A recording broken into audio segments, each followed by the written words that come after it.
So greetings, dear friends, all welcome to the Sutta study group. And we'll begin as usual with some meditation time, just allowing for people to arrive and settle in. So we'll sit together quietly for about 10 minutes to really settle in, make yourselves comfortable.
We can open up to the shared space now.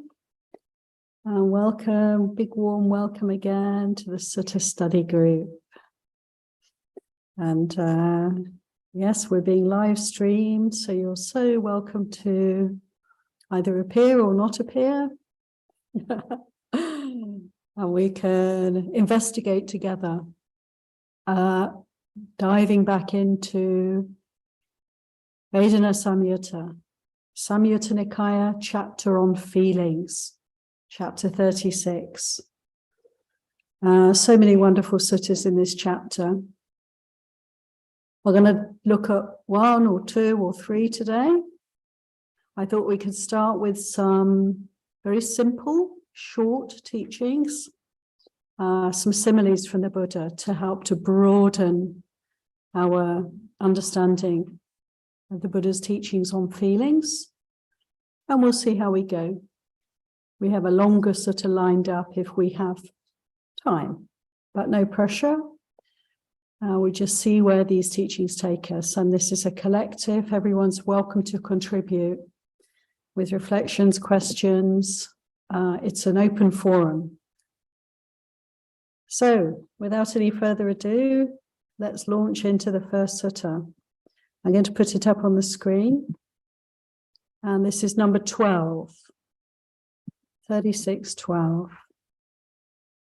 And here we have Bhante Sujato's translation for this first one.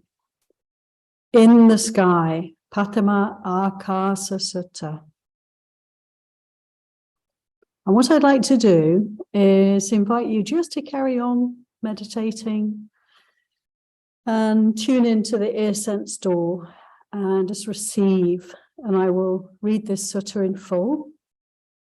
And then we can have some time for investigation together into this teaching.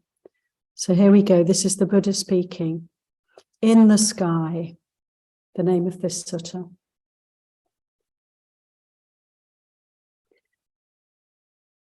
Friends, various winds blow in the sky. Winds blow from the east, the west, the north, and the south. There are winds that are dusty and dustless, cool and warm, weak and strong. In the same way, various feelings arise in this body, pleasant, painful, and neutral feelings. There are many and various winds that blow in the sky. From the east they come, also the west, the north, and then the south. They are dusty and dustless, cool and sometimes warm, strong and weak. These are the different breezes that blow. So too, in this body, feelings arise, pleasant and painful, and those that are neutral. But when a person is keen, not neglecting situational awareness, that astute person understands all feelings. Completely understanding feelings, they are without defilements in this very life. That master of knowledge is firm in principle, and when their body breaks up, they can't be reckoned with, they can't be found. Well. So there we have this teaching, first in prose, and then the Buddha speaking in verses, repeating the same teaching. All the winds in the sky. It's quite poignant, really, when we consider what's been happening in parts of America this week. Very strong winds, very destructive, so much damage, so much suffering. There are the strong winds, there are the weak ones, gentle breezes, dusty or dustless, hot or cold, all the different winds that blow. And it's interesting, here the Buddha is comparing these winds to feelings. In other places, he speaks about the worldly winds, doesn't he? The 8 worldly winds of praise and blame, pleasure and pain, gain and loss. What's the other one? Oh yeah, good reputation and ill repute. These worldly winds, thank you, Satina. These worldly winds that blow, and the Buddha compares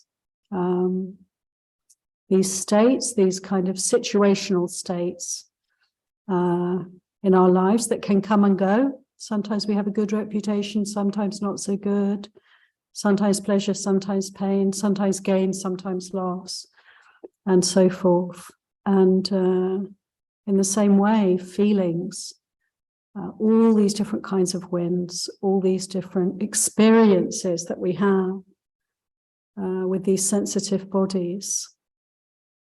And the one who is ardent, who's atape, who has situational awareness, as Bhante Sujato says, sampajanyo, right comprehension, right understanding. This phrase, these words come in the Satipatthana Sutta, don't they? In relation to mindfulness, the Buddha says mindfulness should be combined with atape, ardent effort, and sampajano, right understanding. And here in this sutta, the Buddha is saying the person who practices in this way is the master of feelings, the master of these experiences, not swayed, not blown about, isn't it? Able to stay steady, maybe like a well-rooted tree. Can be blown around in the wind, but it's not going to be uprooted. Steady, stable. So this is a beautiful simile for us to consider when we're buffeted by the winds of strong and weak and dusty and dustless feelings, isn't it? To remember this teaching. I'd like to invite now anyone and everyone, feel free to comment, reflect, question.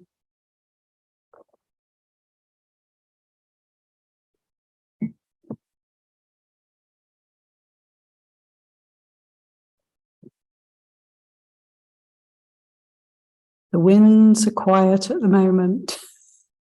There's not a breeze in the room. It's still. Wonderful. So we can just receive, can't we, that beautiful teaching, and we can move on to the next one. Another simile for us, another short teaching. Relax and listen, and I shall read it for you. This one is sutta number 14.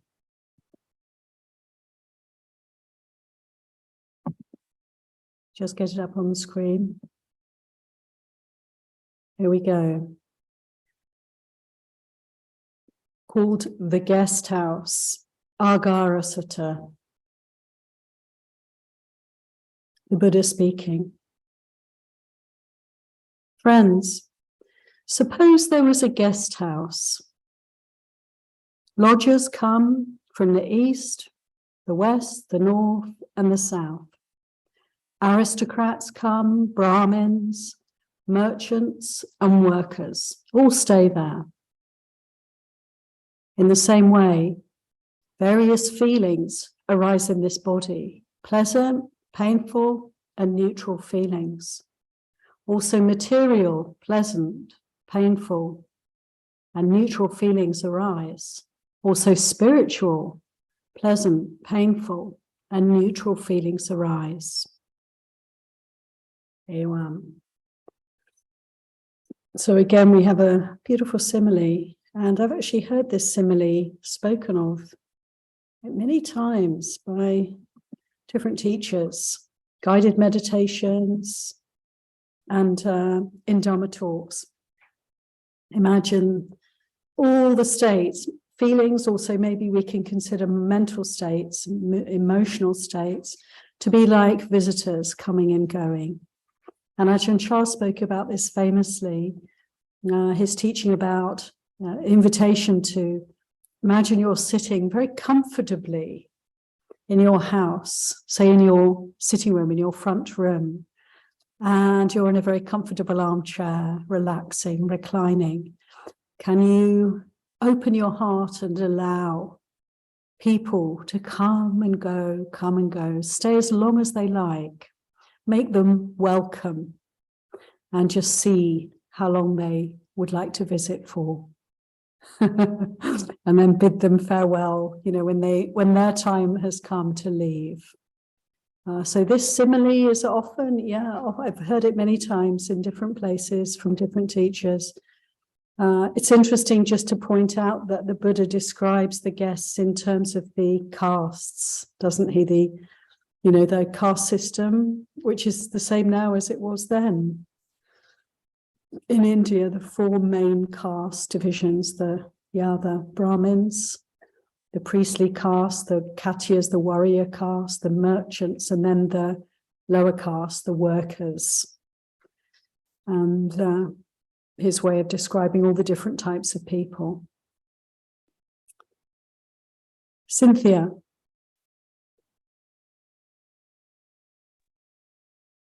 Hi.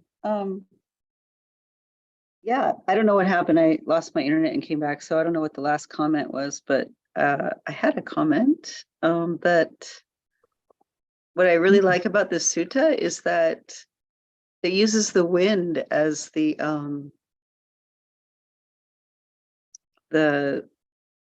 metaphor, I guess, for feelings. And I like that because it's kind of hard to personalize the wind, I mean, like our feelings, we just think are ours, right? They're not just feelings. They're my feelings.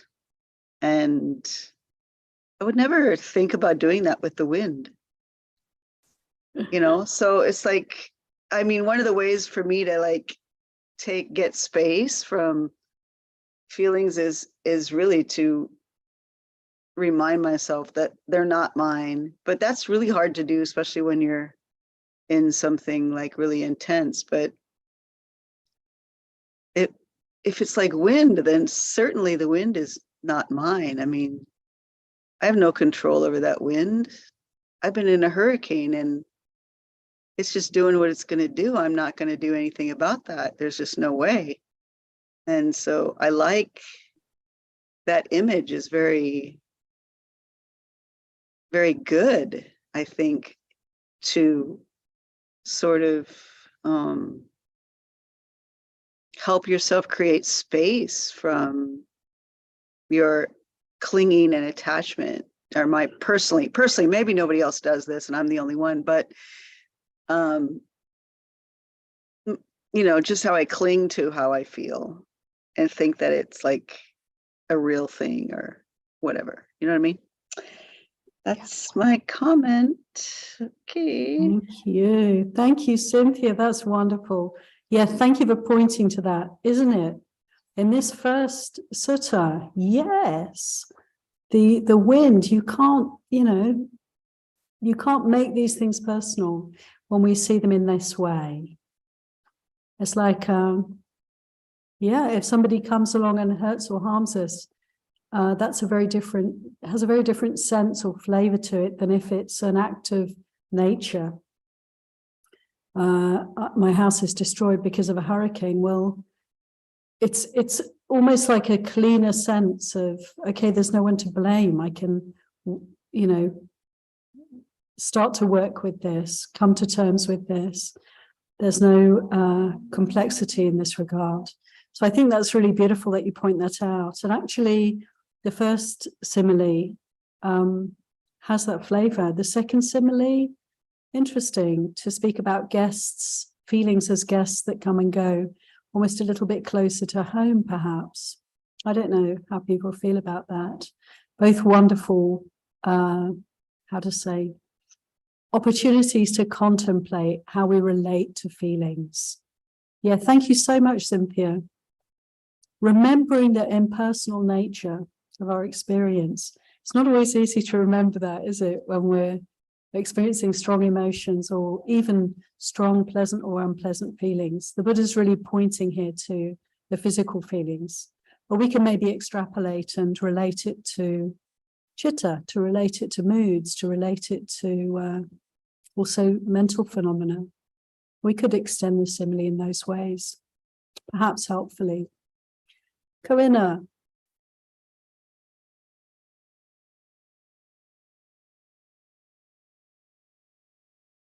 I can't hear you. Is that just me?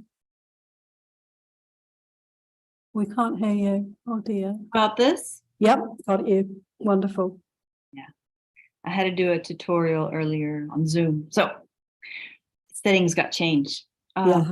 I was going to say what I like about the guest house metaphor that works for me in a different kind of way. It's that when you have a guest house, it's temporary. It's not, they're not coming to move in. They're just coming to stay for a while and then they'll leave. And so, and it actually, I don't know why, but it kind of brings compassion to me, because for some reason I always, my association of a guest house is like this one place to sleep in the middle of nowhere. And it's, so people are cold and hungry and tired. And so maybe they're not my favorite kind of person, but they're cold and hungry and tired. So I feel good about giving them a place to stay. So yeah, so that just makes it easier to sort of like to allow and to also like kind of have a sense of compassion towards the feeling, if that makes sense. Yeah, that really does make sense. Actually, that's a very beautiful way to consider the simile, because it really helps with bringing in a sense of loving kindness and compassion, for whatever comes up. Yeah. That's beautiful. Thank you, Corinna. Thank you. I was just thinking while you're speaking, just at the end there, how it is that when we're mindful, it is like it's our house. So we're at home here, how it is when we're at home. It's like, this is comfortable. I can relax here. And when we have mindfulness, we have that ability. It is like settling in, and I'm staying here. this is my space. And then other things can, within that space, other things can come and go. And so that just came to me as you were speaking, Corinna, that sense of, we're at home when we're mindful. Mm-hmm. We've come home. As Ayya Tataloka often says this winter retreat in her teachings, touching into home base. Yeah. So let us, consider, we're at home base, and we've got the space, we've got the latitude then, haven't we? We've got the resources to welcome those cold, hungry, tired. I mean, these feelings that need to be able to express themselves, to be seen, to be understood. Thanks, Corinna. Thank you.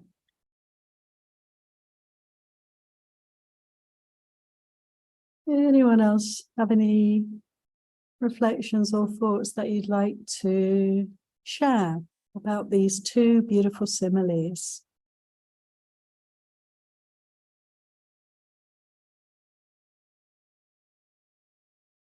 Okay, wonderful. We're going to move on to a slightly longer sutta. Quite an interesting teaching, this next sutta. So we'll start. We'll see how we might have a few pauses to get through it. Let's see how we go. Just pop it up on the screen here. This is number 21. 3621, Sivakasutta.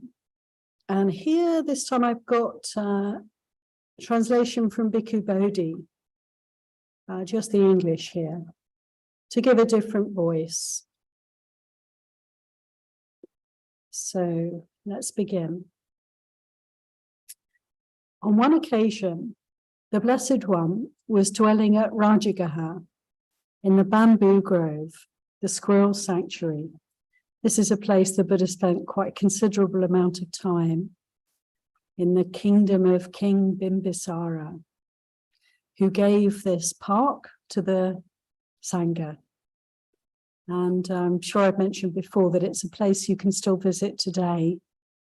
We know exactly where it was and where it is, and it's still a park where people can go and practice, a rather awe-inspiring place. Then the wanderer Molya Sivaka approached the Blessed One and exchanged greetings with him. This name, Molya Sivaka. Molya means a top knot. This person was probably a kind of like what we might see today in India and call a sadhu, somebody with perhaps kind of dreadlocks, an ascetic. He's already a spiritual seeker. He's already a practitioner who's most probably renounced the world. This wanderer, Molya Sivaka, approached the Blessed One. They had some cordial greetings. When they concluded their greetings and cordial talk, he sat down to one side.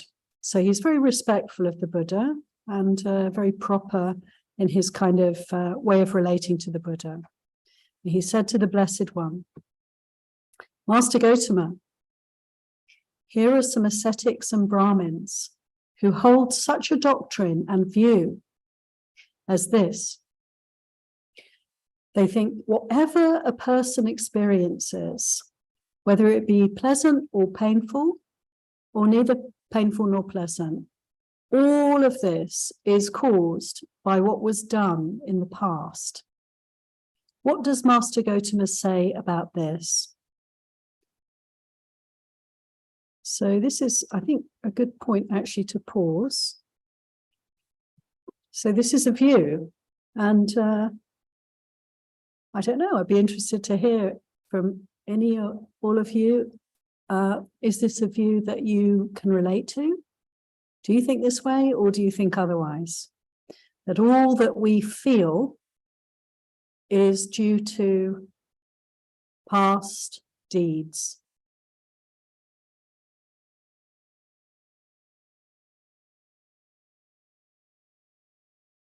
Corinna.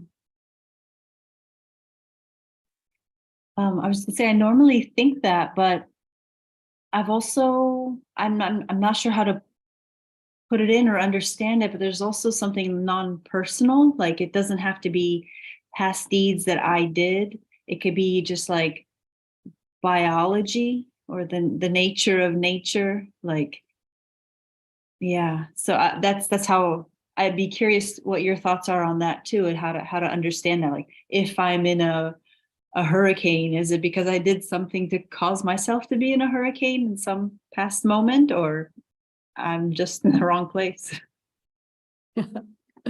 Yeah, thank you for that, because I actually had this view. So I really can relate to this view because I thought this was the case. I picked up the teachings in that way. And that's what I heard people saying. And I felt like everything I experienced in my meditation practice is due to past karma. And it's kind of personal. So it's something to do with this body and mind. I think what you're pointing to is quite important, Corinna, that of course the reality is that there is no personal history. It's more like there is karma. So karma in its very nature is not personal. So that's important to recognize.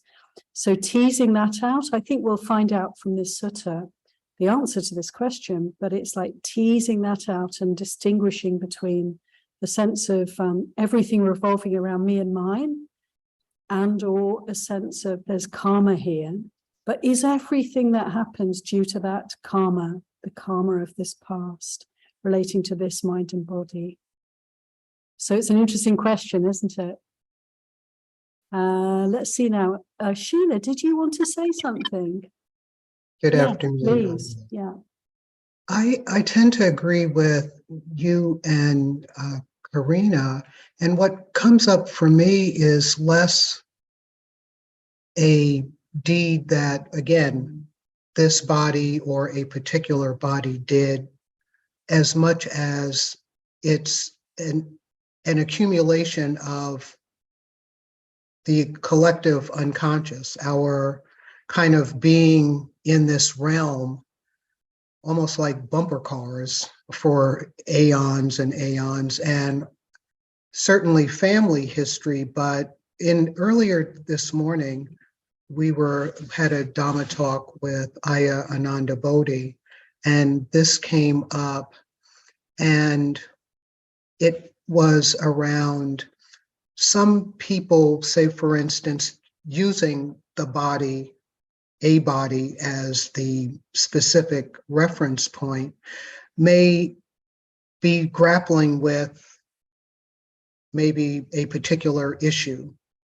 And it's a manifestation this person is a manifestation of a history or a line that has occurred in the past, that this individual just kind of is the manifestation of past occurrences. So I almost think of dependent origination just in terms of our paths. We never know where we're going to meet. We never know what previous circumstance is going to impact a new circumstance, and how we are all in this river. And so that's kind of the container that I see what is, quote, my or this body's karma. Beautiful. Thank you so much, Sheila. Yeah. Again, pointing to, isn't she, Sheila, pointing to the impersonal nature of all this experience, and to be able to see just the arising and passing, the flow of karma in this way, wise seeing. Thank you so much, Sheila. Sharanya. I have heard it said that the Buddha said that there is nothing that happens out of random chance, that everything is a result of karma. I had a question for you, and I'm not sure if I should ask you, particularly not in this public forum, but I'm going to ask you anyway. Have you heard of Abraham Hicks? I don't think so. I'm sorry? I don't think so. Okay, then I guess I'm not going to ask the question. It's really interesting to think that if everything is a result of karma, then it becomes so important to kind of figure out what should I be thinking and doing now that's going to create a better future. And then on the other hand, I've also heard said that it's not okay for you to just be a good person, that you kind of have to go beyond good and bad to escape samsara. So these are all just very confusing concepts to me. Yeah, that's a lot you've just brought in there. I think on the question of what are the causes of things, is karma the only cause? I think we're going to wait and come back to the sutta to find out the answer to this great question, that it's so fun to explore around it before we hear the answer, as it were. And the other issues you've raised, yeah, it can be confusing when we're told doing good, avoiding harm, it's not so important as, I don't know, other ways of practicing to let go of samsara, let go of suffering. But actually, we can remember that the Buddha was very clear on the significance, the importance of virtue, the importance of avoiding harm, the importance of keeping precepts, sila, samadhi, panya. So very important aspect of the path at the beginning, in the middle, and at the end is actually doing good and avoiding harm. So this is something to constantly, consider and try to find ways to develop, virtue and let go of any kind of unwholesome behaviors. And then we can start working on the unwholesomeness in the mind, in the heart.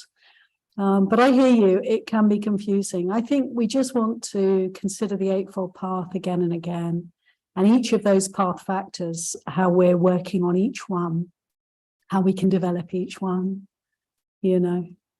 So we can often sense for ourselves the areas of weakness and where it's good to pay attention. But thank you for bringing that in, Sharanya. Much appreciation. And swiftly moving on, I've got Linda and then Maitri. So Linda first. Hello, Aya. Hi. Yeah, hi. It's funny because I've heard two different schools of thought on this, and I don't know which one, the one I prefer, but I don't know if that's going to be the right one, about karma, where there's the karmic bank, and it kind of like you collect karma from past lives and it moves into the next one. And are you responsible for attachments from that? And the other school of thought is you're only responsible for karma and attachments from your current life. And I've heard two different sides of it. I don't know which one is accurate. I mean, I prefer the one where it's only this one, because if I have to worry about stuff from past lives, and I don't know how far back that goes, I mean, that's a lot of stuff. I mean, it's going to be tough enough with this one. I don't need all that stuff that I don't remember anyway, because apparently your hard drive is wiped after each lifetime for most of the part. You don't have a lot of, some people do, but most people don't remember much from the last one, or if anything. So I thought, well, how am I supposed to deal with attachments from past lives if I don't remember anything? It's going to tough enough with this one. So I don't know which one it is. It'll be interesting to see what it says, because I've heard two different versions of this, and I don't really know which one is correct, or if people know which one is correct, if they're just kind of guessing at it, or they actually know whether we have to worry about the stuff we did in past lives or not. Thank you, Linda. Again, it's this tricky kind of subtle teasing out, isn't it, of the idea is about karma. What is karma? What is past action in terms of how it relates to the sense of self? And I guess the whole path is about really disentangling and letting go of the sense of self, just letting it unravel, and then to view experience as the arising and passing past karma. And where does it come from? The Buddha said, didn't he? Yeah, samsara is beginningless and endless. And my sense is that this is true for the karma, and our work is to really just observe kind of any aspects of history that are kind of not at peace, not at rest, not yet finished, not yet dealt with, and where these things come from. Yeah, it's like, do we want to pay attention to that question, or do we want to simply allow the mind to purify? And so to in a way clarify our questions and the limits of our knowledge, and let that be, like the person I've not heard of, well, okay, we'll just let that be, rather than diving into trying to find out more. So it's like, where do I draw the line, and where do I focus my attention? Where do I put my attention in order to liberate the heart? It's a very good question. Very good issues that you raised there, Linda. Thank you. Thank you. I'm really looking forward to finding out what the Buddha has to say. But first, let's explore a little further at this juncture. Maitri. I was going to come back to the way the wanderer phrased the question was about feelings, and how the feelings were, whether they were all due to past causes. And the way I see it, I guess the initial feelings could be due to past causes, but then how you act on them,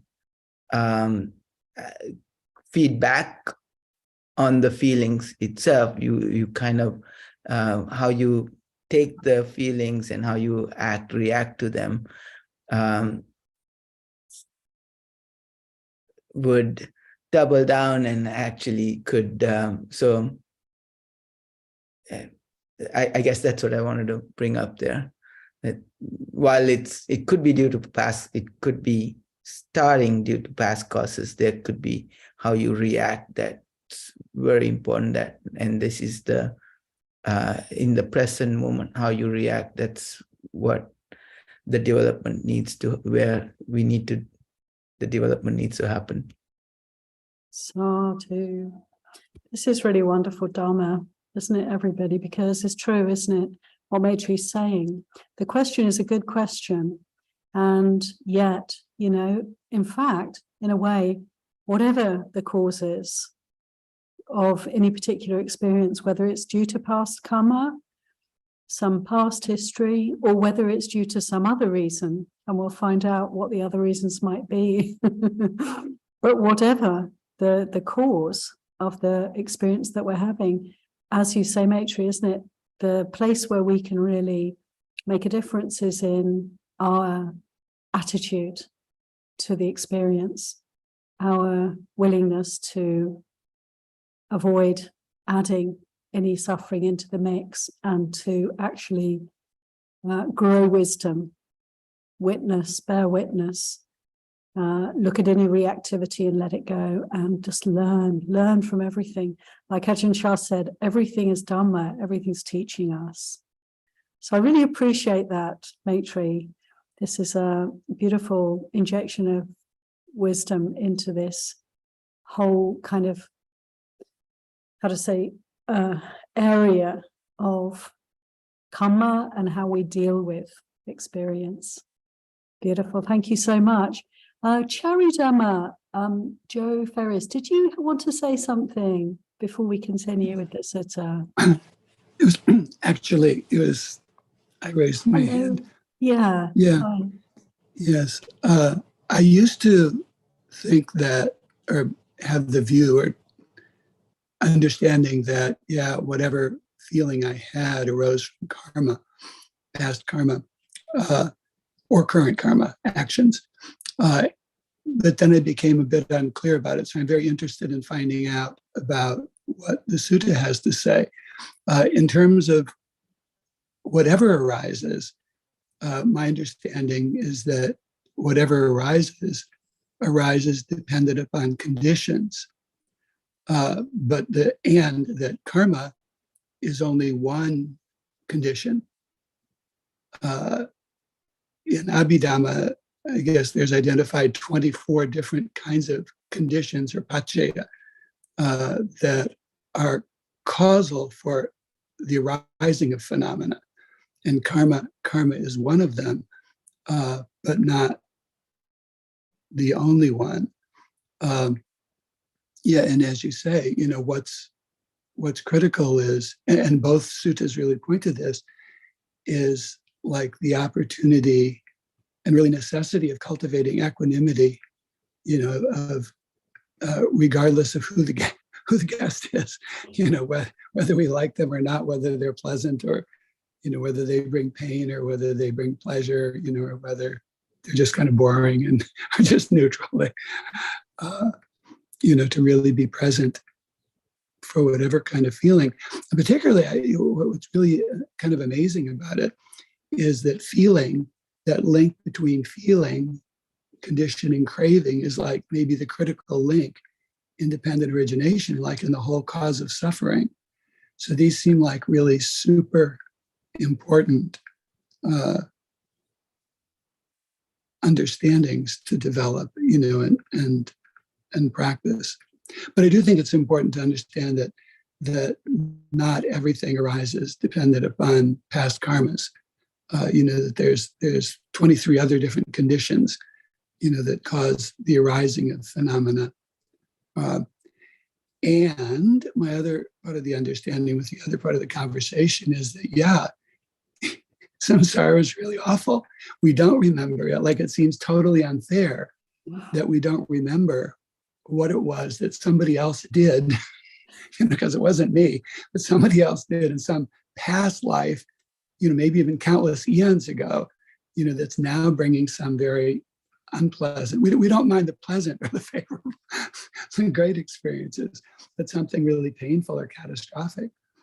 I mean, like even Mahamoggallana, his death, his awful death, being beaten to death, apparently was the fruit of some past karma that had been done in that mind-body stream like eons and eons ago.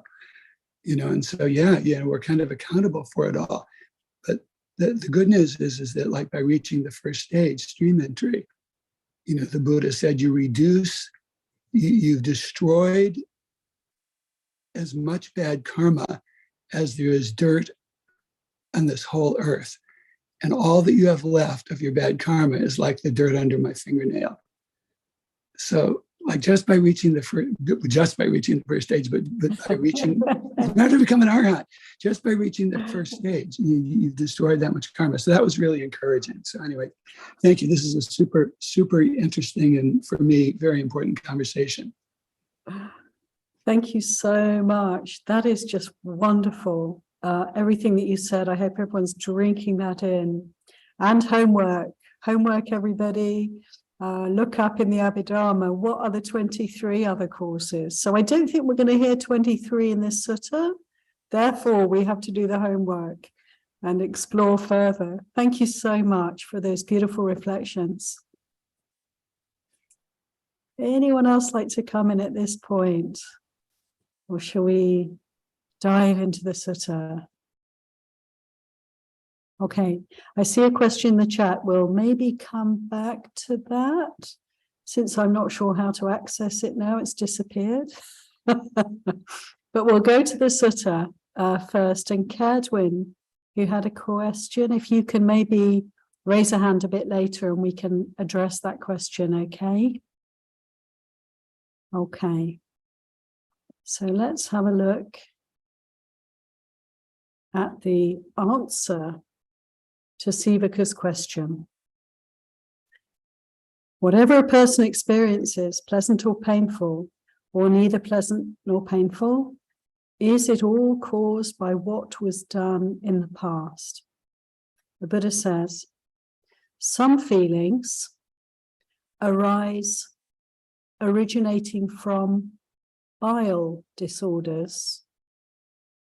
That some feelings arise here originating from bile disorders, one can know for oneself, and that is considered to be true in the world.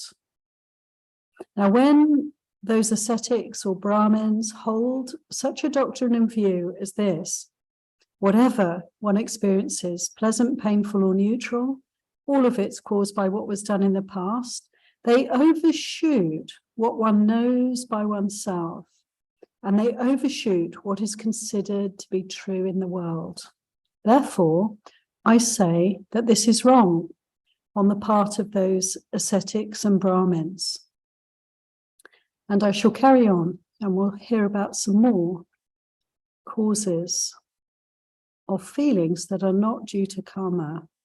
Some feelings arise here originating from phlegm disorders, originating from wind disorders, originating from an imbalance of the three, an imbalance of bile, phlegm, and wind, these kind of elements in the body. Some feelings arise from a change of climate. Some are produced by careless behavior. Some are caused by assault. Some are produced as a result of karma.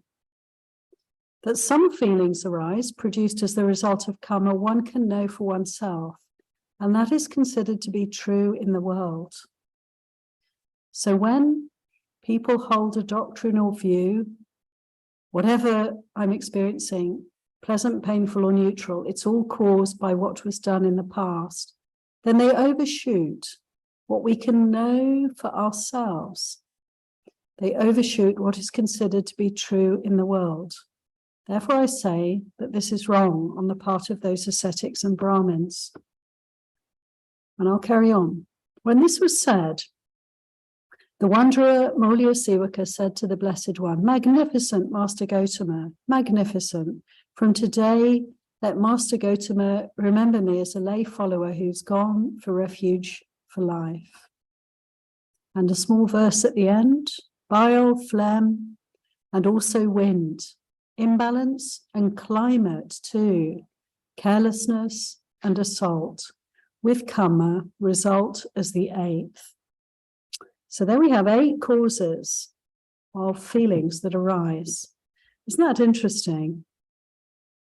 So I'm just, there's so much there to consider. I'll just point to one thing to start us off, which is the interesting news that physical illnesses of certain kinds may not be due to karma, but due to some kind of imbalance, maybe something in the diet or something in the environment or this body itself. So that's very interesting to me, because I think it's easy to kind of develop or to have a view that whatever happens here in the body, it's all due to past karma. So the Buddha's saying not so. And isn't he also saying, friends, that we can know the difference? That's quite interesting to me. If I come down with a case of food poisoning, can I know the difference? Can I know, well, this is something that we've all had to eat that's caused this problem? This isn't my karma. Can I know the difference? Can I feel the truth of it's this or it's that? It's very interesting. Ananaya.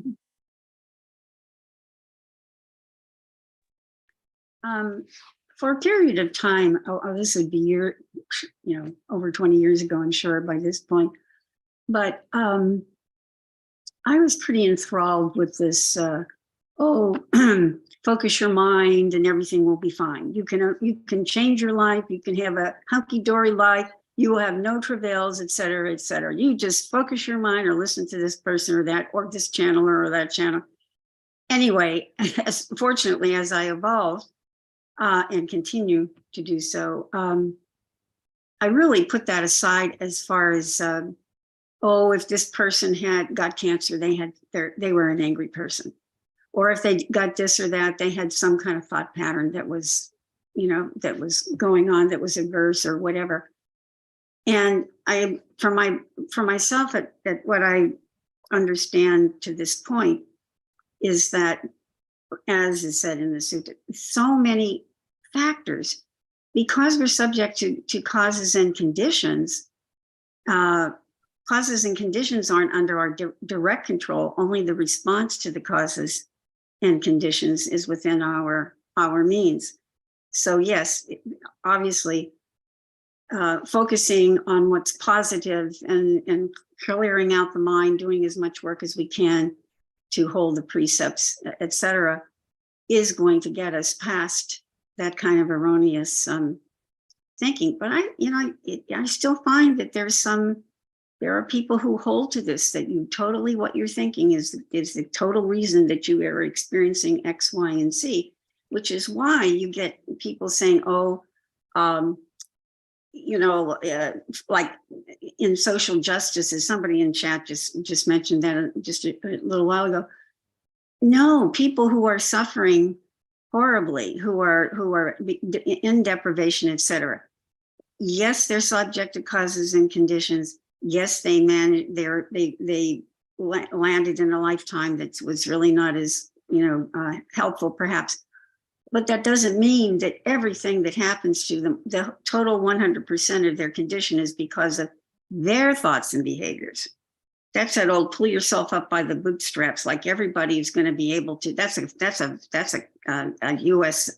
American thing right from the get-go. You just aren't working hard enough. You just aren't doing enough.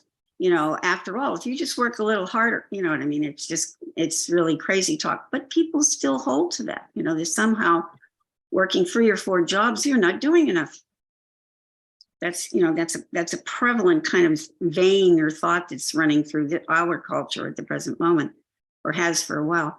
But anyway, so to let go of all karma, that everything that I do happening to me right now is that cause is just not, clearly it says there, and Ron mentioned about the 23 other possibilities of how But I think this is really, really important in our day and age, especially when there's so much stuff on the internet, so many people claiming to, do this and, you'll have that result. And it's so important to have this conversation and to have this clear about really what are the causative factors and what are the things that we have within our own beingness that we can address and change, and things that we cannot.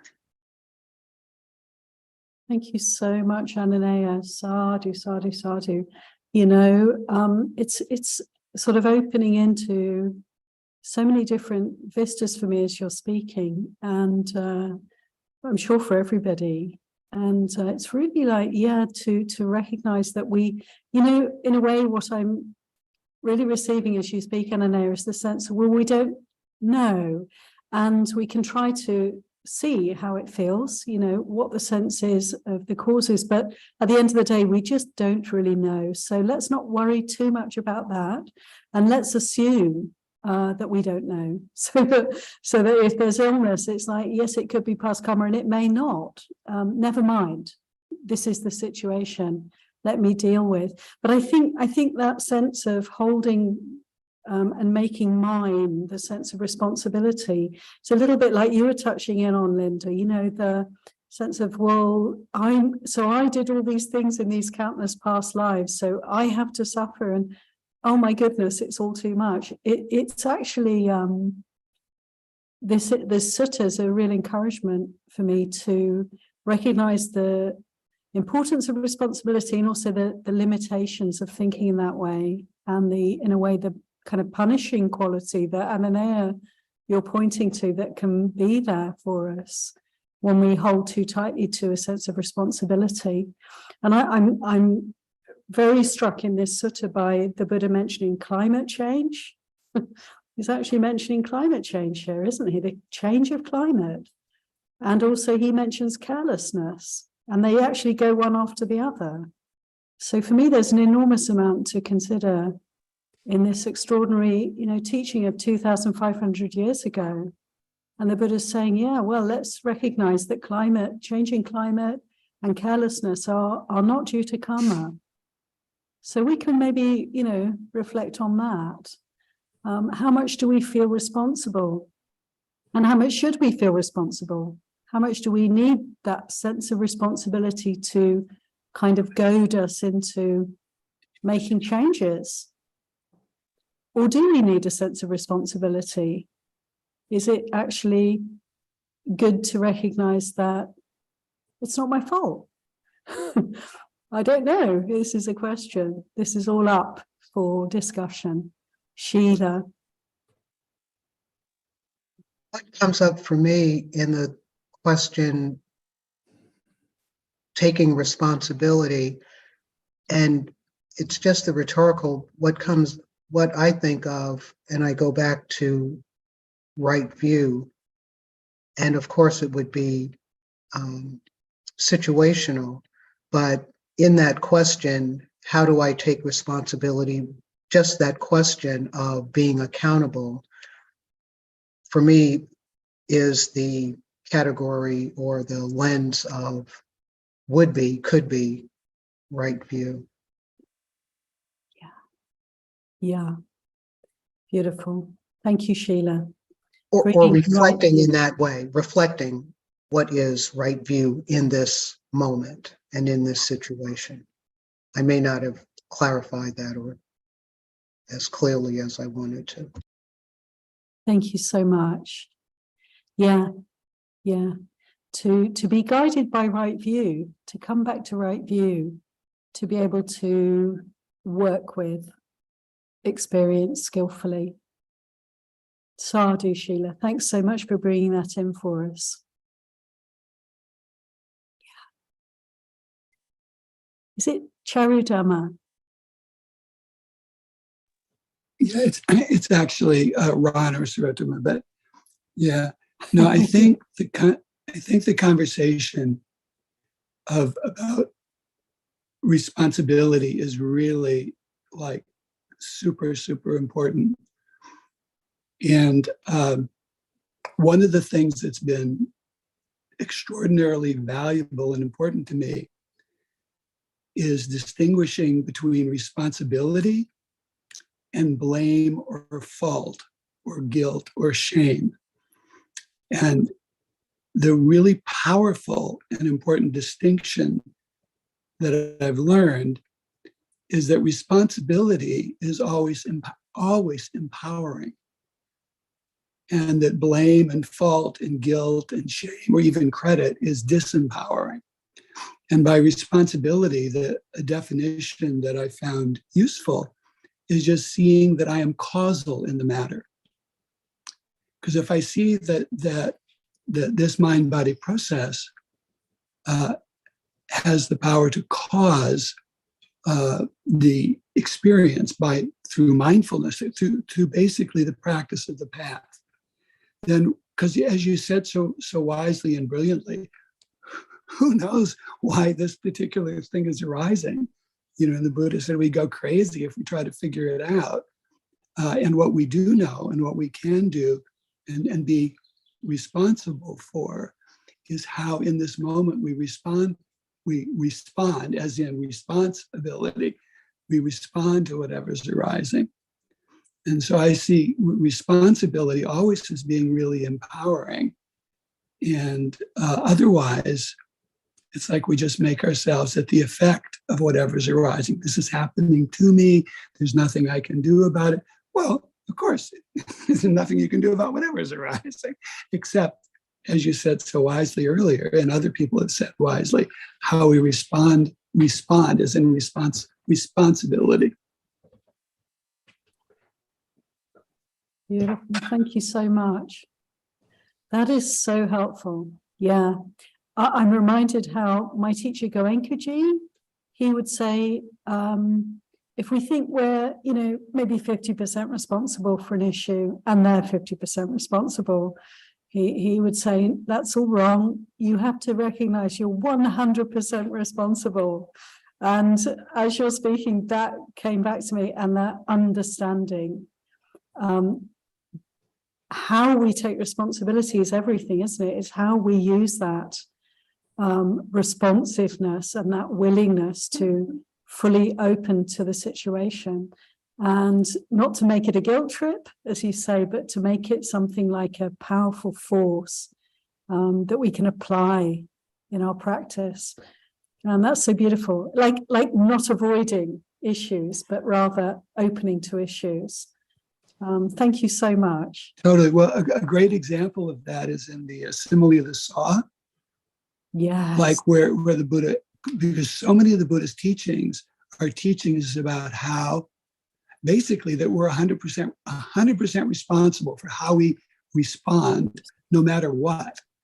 So, there are these 5 courses of speech that someone may speak to you, they can be harsh and angry and wanting to hurt you, and but my mind will remain unaffected, and I shall utter no evil words. I shall abide compassionate for their welfare, and starting with them, I shall pervade them with love and kindness. It's like, what? It's like, but that for me, that's a message of responsibility. That we always have responsibility for how we respond to whatever's arising, and it's really the ultimate empowerment, not like. And the alternative, it's like, I'm to blame, or that weakens the mind, Yeah, absolutely. That's it. Just as Maitri was saying, isn't it? It's how we apply that sense of responsibility. And if we apply it skillfully, absolutely, we can rise to the occasion, can't we? Again and again.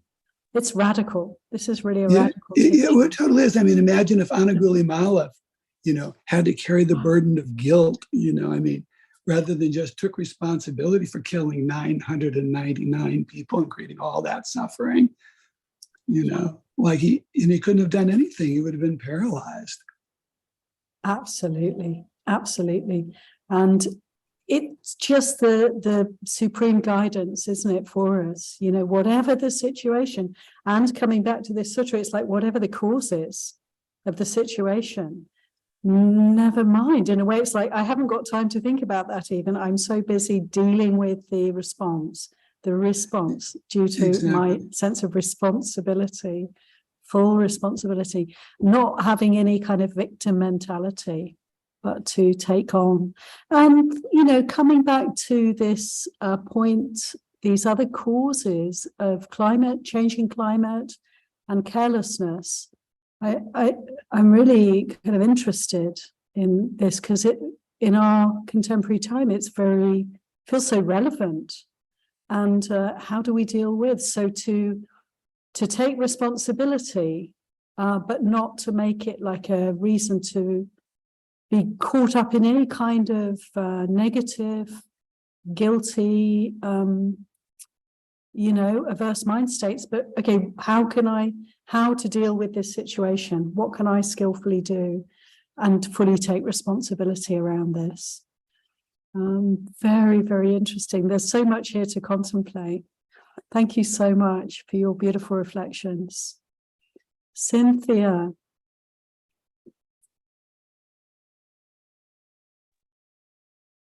Hi, yes. On those notes, this conversation has actually kind of been up for me this week. I talked to Karina about it. She's shaking her head.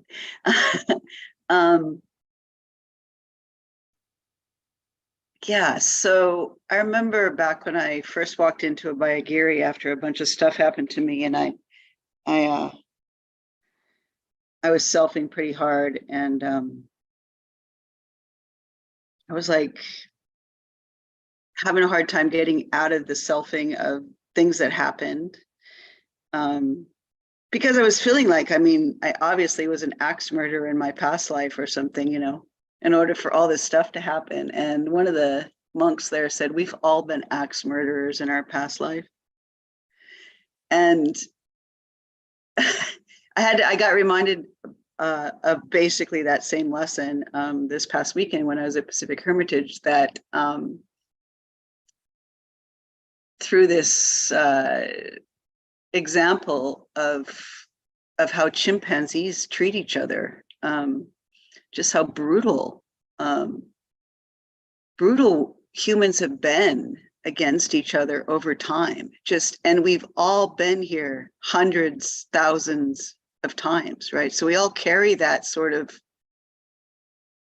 ability to be like that and be deluded like that and be hateful like that. And we all have that. And to really deeply realize that that's in you, and that the people acting like that out there are part of you too, that we all share that. And the only thing we can do is respond differently now, is to bring something else and make it, change it. And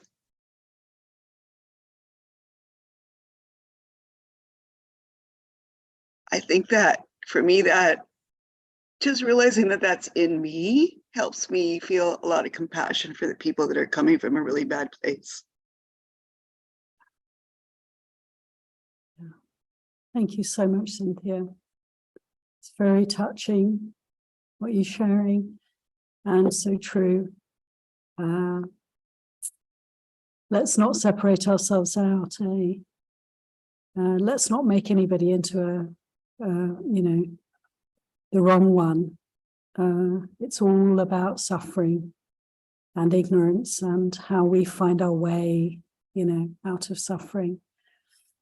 And I think this path is a great leveler, isn't it? Because as we practice, we get to know all these dark corners, the kind of reptilian mind and the animal instincts, we're opening to them. We're not denying them. We're actually really allowing ourselves to appreciate where we've come from.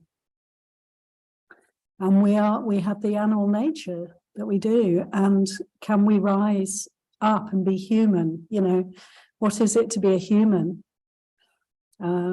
And this is not to put the animal kingdom down. We're part of it. It's more like, how can we apply our intelligence to avoid adding suffering into the mix, and we can, and how wonderful is that?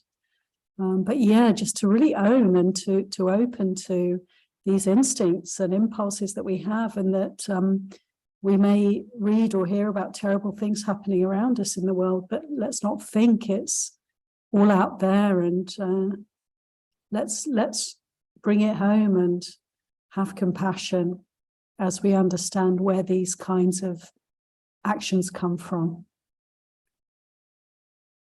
Beautiful. Thank you so much. Quite humbling, isn't it, to take responsibility for all of that, for all of the hurt and harm that can happen, and for the potential in all of us to go astray through confusion, through overwhelm, through not seeing things clearly. Nobody, isn't it? Nobody would harm or hurt another, or harm or hurt themselves, which is the same thing, if they weren't very confused. Like talking about Angulimala there, you know, he was confused. He thought he was doing something for his spiritual teacher. He thought he should obey his spiritual teacher. So he commits all these murders. He's not really an evil person, amazingly enough, in this case, so we're told. But he felt he had to follow through, painful though it was to kill all these people.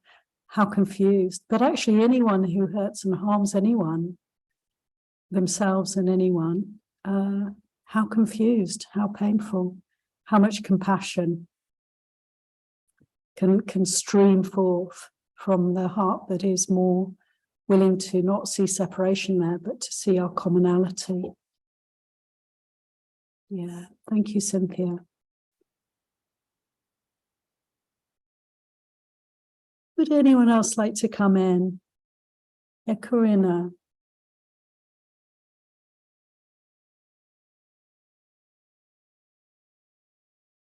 Not hearing you at the moment. Thank you. I was saying my thoughts aren't very clear, but I think I can clarify them while I'm talking, hopefully. Ron, something you said, this is what I'm going to take home with me. I don't know, every time I listen to a Dhamma discussion, I have this habit of like highlighting phrases that I keep with me. And it's, am I causal in this? Just taking that question home, part of kind of like Sheila, you mentioned, what is right view in this situation? And I think that question is going to help me find that. Because it is such a tricky thing to separate. Where do I have responsibility? Where is it just the nature of this body and the conditions it's in? Or is it from some habits, some bad habits I have that I'm unconscious of?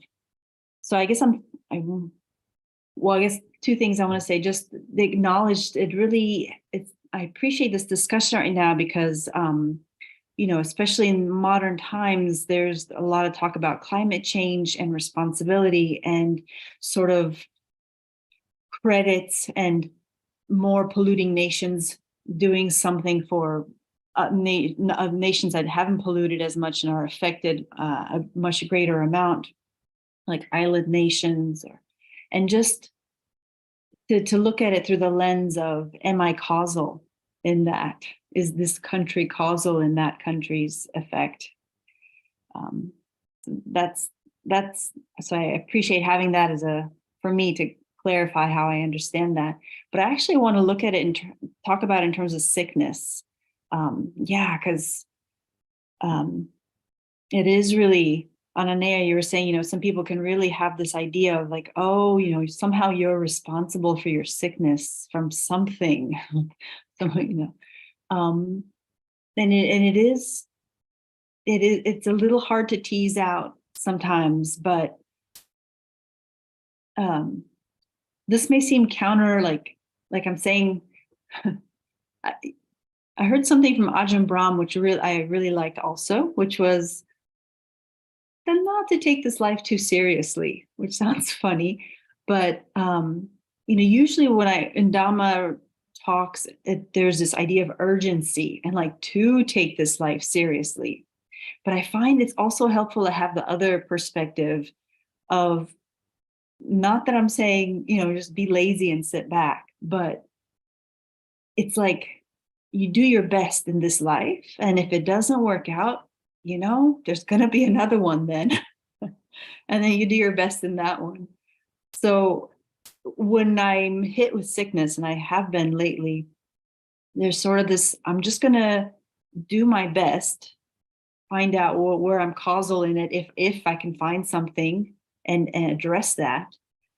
And if it doesn't, so it's like not clinging to health or not clinging to it being my life being great and to figuring everything out now. I mean, I'd like to, but I'm trying to, but not to take it so seriously, also to see it in like the big picture, in that, there might be many more opportunities that I get to work on this, and just to do my best now with what I can now, not have that pressure. And because if I do, then I'm going to go a little bit into blame and trying to get an answer at all costs. We're like, oh, it can't be me. It must be them that did this to me, or yes, things that I don't know. I thought I'd share that. Thank you so much, Corinna. Yeah, it really lends itself, what you're sharing and so eloquently putting out, the in a way, like the unknown quality of our ability to discern the causes. It's a bit of a tangled web, that, and in this sutta, it's wonderful to see, there are these different causes, and as our dear friend said, 23 other causes of phenomena. Okay, but actually to try and delve in and to go in that way of thinking about causes, it tends to be confusing, and as you're saying, Corinna, it's like one can feel a sense of pressure or a sense of defilements can actually come into that space, like guilt or shame or blame. And so again, for me, it just points again to really what Maitri was saying, and others have said, that so where can I usefully apply my attention? And it always seems to come back to this moment and this awareness, and to be really guided by the mindfulness, by the right view, as Sheila said, and maybe to keep coming back and considering what is right view in this moment. And my sense is then we can trust that the time's well spent, and we have that guidance, how to take responsibility in such a way that will be effective. First of all, it's like here, isn't it, to have the peace, have the well-being that comes from our practice, and then to see how we can contribute from that place, but not so pressured, not so much effortful as natural. Yeah, just some riffs on what you were saying there, Corinna. Don't know if you'd like to come back, or if anyone else would like to come in at this point. I was just going to say, I want to bring home that point. It's because sometimes I can develop the wrong view of I'm failing if I'm not healthy. I failed at something, or I'm failing if I'm running into problems. If my life isn't secure, if something happened to me, I failed in some way. And that's not how you succeed. That's not where you, Absolutely. Sadhu to that. Yeah, let's be very quick to let go of such kind of painful thoughts, punishing thoughts, and just great to see them, because they do arise for us, and then to be able to let go. And I think, as you were saying, Corinna, when there's physical sickness, we can be so quick to kind of take responsibility for that in a way that's not helpful.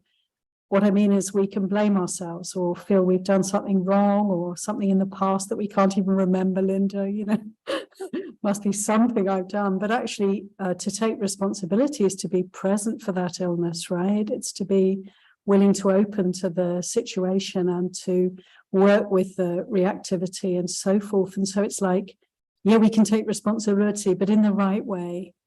So to see those kinds of punishing thoughts for what they are, just Mara, Mara coming to torment us and letting them go. Sadhu, Karina, for sharing that. I'm sure that's relevant for all of us. After all, pretty much all of us are going to get sick if we're not already at some point. So this is really important to consider. Thank you. We have Satina now in the room, who's making her way over to the microphone. And I shall turn the camera so you get a chance to see who's in the room as well. We haven't greeted the Venerables yet. We have Venerables out there in Zoom land. I'd like to warmly greet you, Samaneri, Satima, and Nyada. Look at Nyada now in robes. Sadhu, Nyada. And also we have, Venerable Kachayana and Anagarika Padibadar, and our dear friend Farron, Satina, and Venerable Dhammaviran. So this is us in the room, the hidden ones are now revealed. And here we are, Satina. Thank you. Thank you. Thank you, everybody. It's always so beautiful to be learning amongst all of you, you all. My reflection on the sutta, just on the eight things at the end there. Like I'm kind of seeing how some of them are internal, like within the body, some of them are external, like the climate. I think with assault is interesting because I feel like the Buddha is saying, bad things happen. People get assaulted, or they assault, and it happens. It's just something just plainly stated that is a phenomenon. But kind of this internal, external, they were talking about the body. Not really sure what a bioflem or wind disorder is. But yeah, I kind of get the sense of an imbalance there. Yeah, and then my understanding of karma is that it's really I think it's the 4 imponderables. Like if you, I think, was it Ron or someone who said it, if you try to think of it, you will for sure go crazy. So don't. And I really like the word that's used here, overshoot. Like, it's not that they got it wrong. They just went too far with it. They, the delusion of not seeing the other 7. They're like, oh, that's the one. It's like, you're not seeing all the trees. You're only seeing that one tree. So,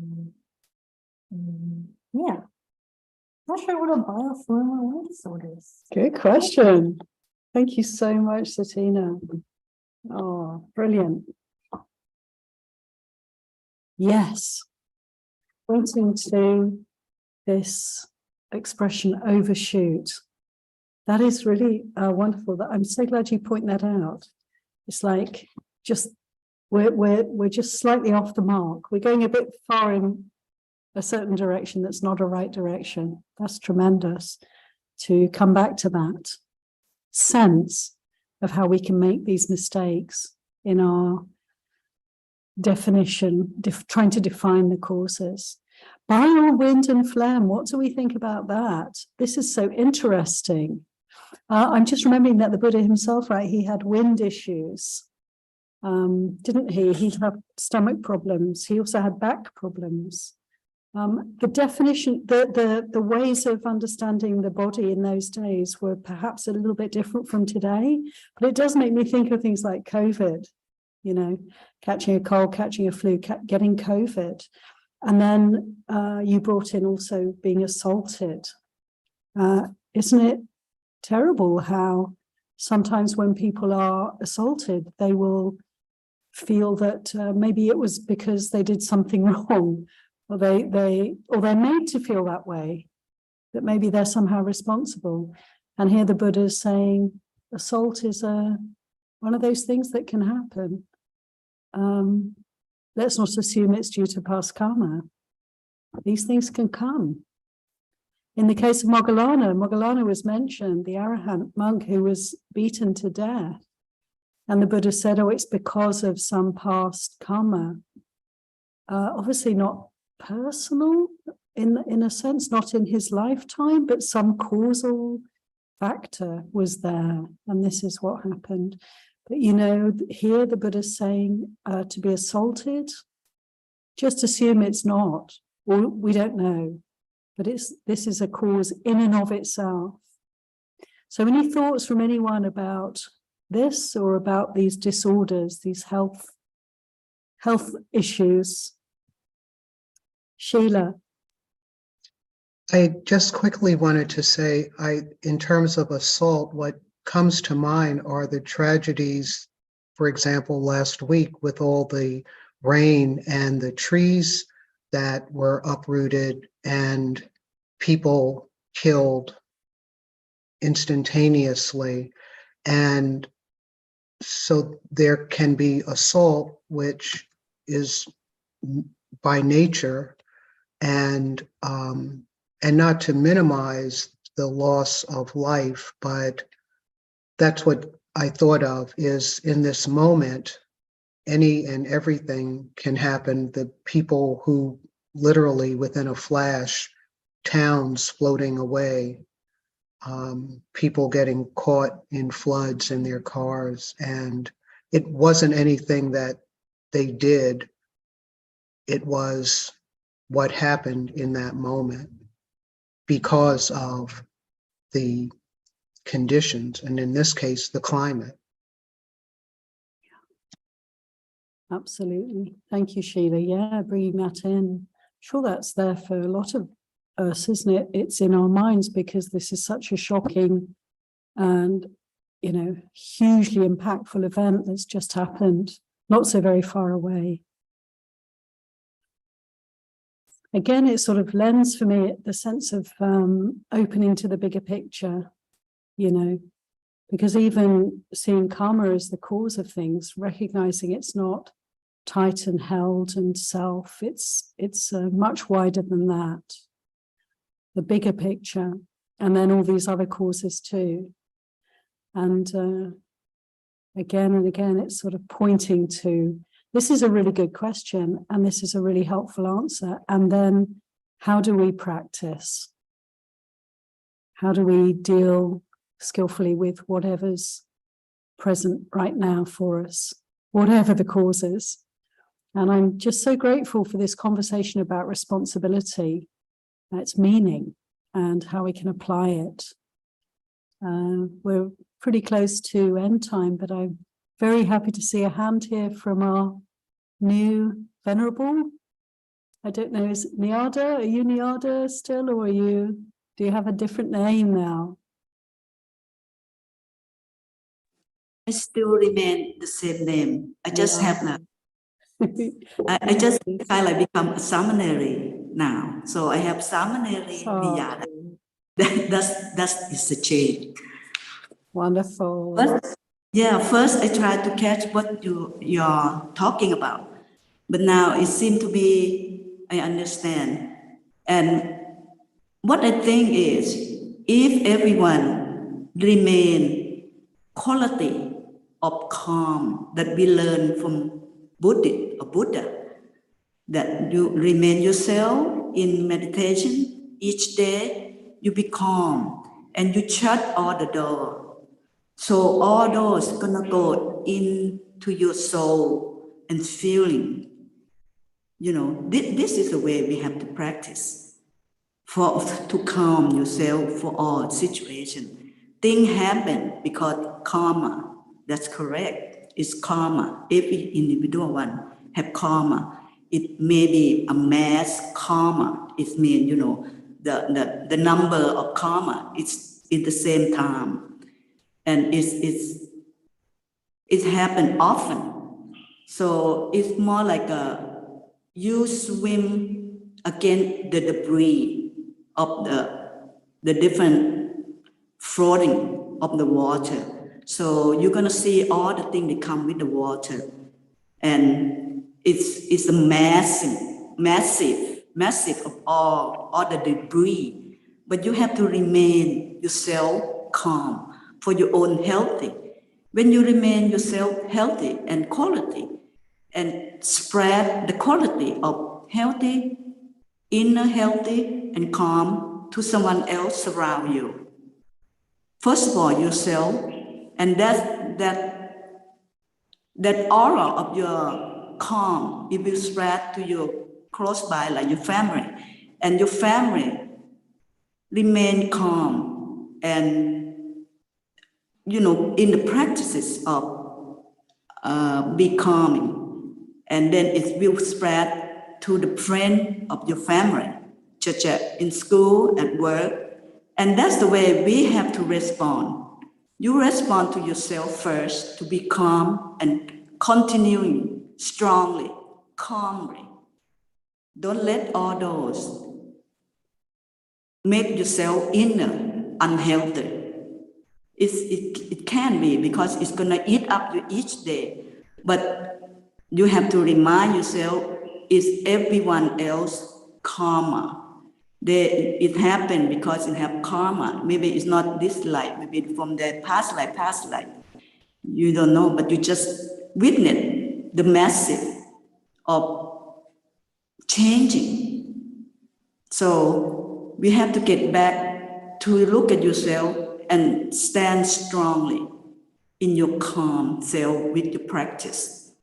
That's all I think is, and you know, if you can encourage every individual one that pass into your life to, I mean, like regular person, you know, like normal regular person, if they really commit with 5%, is thing gonna pay off, the bad thing gonna pay off. If you can expand, have everyone keep promise to the 5%, like no kill, no steal, all those gonna make the world better. But it's gonna take time. But now, what I see the problem is, you kind of like, you start to panic with all the things, the bad thing that happens around you.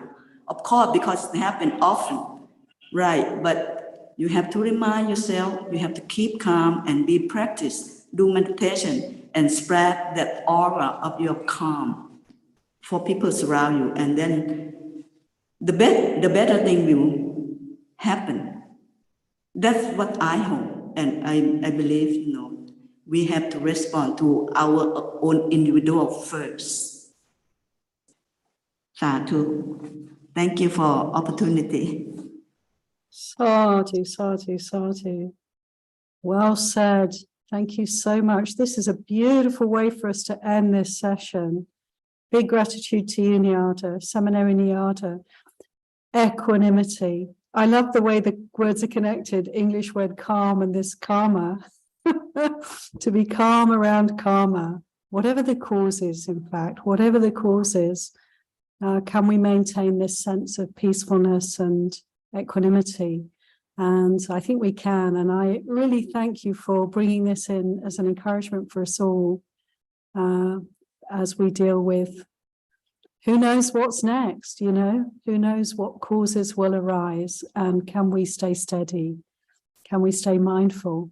Can we welcome all the guests who come and go, treat them all the same, have an open heart for them? Can we see feelings as winds that blow, not personal, not me, not mine? All these teachings we can consider and contemplate this week, and wish you all every blessing in your practice. And thank you all so much for being part of this group. We have another session on Tuesday evening, got a meditation and Dharma talk. It'll be my last session here at Dhammadharani. And then we have Aya Surijana coming back to Dhammadharani in a couple of days, and she'll be continuing with the regular teaching sessions from next week. So big gratitude to her, and big gratitude to everyone for your practice. Let's finish with paying homage to the Buddha, Dhamma and Sangha, to our teacher.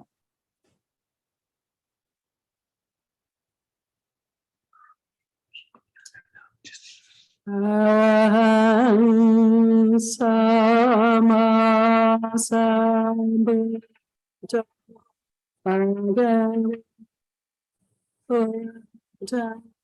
Bhagavata Adhivateni.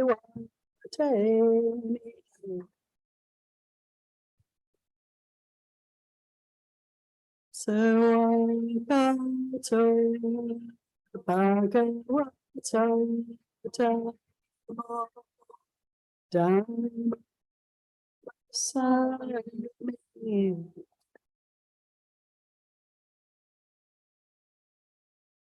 Supatipano Bhagavato Sakasango Sangan Rama.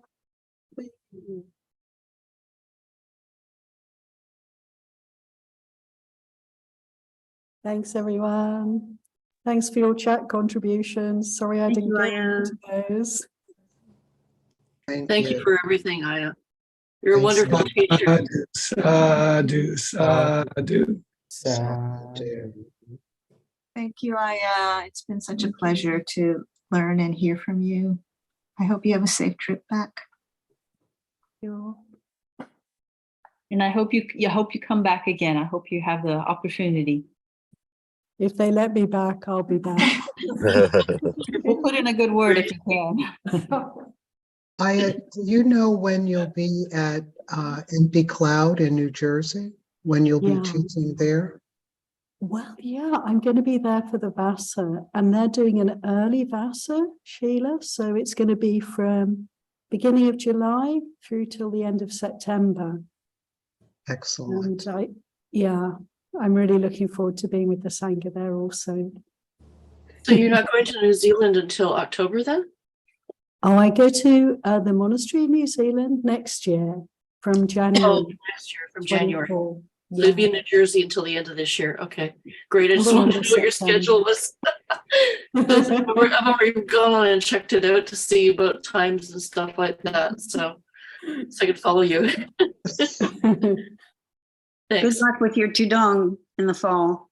Thank you so much. Yes.